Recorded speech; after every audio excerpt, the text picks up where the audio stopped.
তরু তরকারির দাম কমে আছে, কিন্তু মাছ, চাল, ডাল এগুলোর দাম অনেক বেশি। এই সরকার ভালোই কাজ করতেছে, এই সরকার কোনো সমস্যা নেই। এইসব জিনিসের দাম যদি আরো কমায় তাহলে তো ফসল আলাদারা করছে হেরা তো লস হয়ে যাবে তাদের। গত সপ্তাহে তো আমি আছেন, এখন মোটামুটি সহনশীল, মোটামুটি স্বস্তি আছে, আগামীতে আরো কমবে। এই সরকার ভালোই কাজ করতেছে, এই সরকার কোনো সমস্যা নেই, খুব ভালো কাজ করতেছে।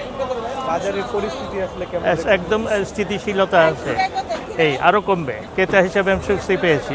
সবজি তো একটু সস্তায়, কিন্তু মাছ টাছের দাম, চাল ডালের দাম অনেক বেশি। যেমন মাছের দাম যদি একটু তো বাজারজাত করতো মনে করেন কর্তৃপক্ষ, তাইলে ভালো হতো। যেমন এই যে মনে করেন একটা লাউ 50 টাকা, 3-4 দিন খাইতে পারে একটা লাউ নিলে। পেঁপে 30 টাকা, গাজর 40 টাকা, মিষ্টি কুমড়া 50 টাকা, সিম 60 টাকা। তরু তরকারির দাম কমে আছে, কিন্তু মাছ, চাল, ডাল এগুলোর দাম অনেক বেশি। কর্তৃপক্ষ মনে করেন যদি এটার দিকে নজর রাখে, তাইলে আমার মনে হয় যে অনেক ভালো হইতো, অনেক জনসাধারণের জন্য উপকার হইতো।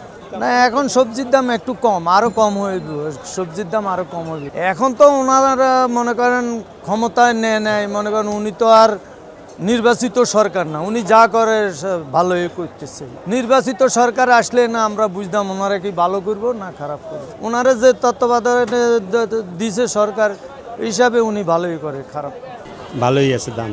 না, এইসব জিনিসের দাম যদি আরো কমায় তাহলে তো ফসল আলাদারা করছে হেরা তো লস হয়ে যাবে তাদের।